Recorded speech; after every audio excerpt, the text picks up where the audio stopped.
Bolajonim, seni sog'inib, intizorlik bilan kutamiz.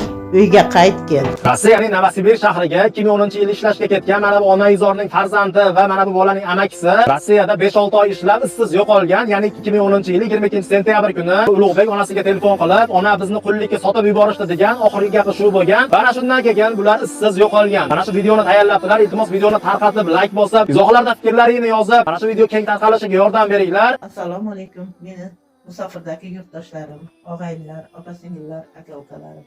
Meni bir sizlardan iltimosim, meni o'g'lim Ulug'bek, Quvvatov Ulug'bek Aliboyevich 1992-yil 22-noyabrda tug'ilgan. Uni amakisi Quvvatov Nurdin Qurbonmurodovich 1988-yilda tug'ilgan.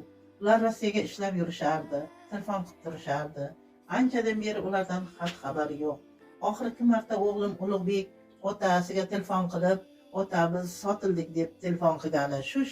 Shundan beri undan xabari yo'q. Telefon ham qilmaydi.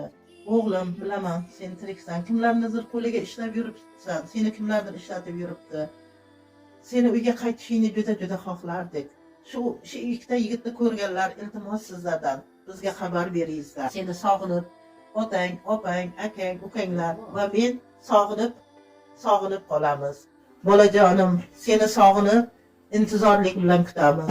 Uyga qaytgin."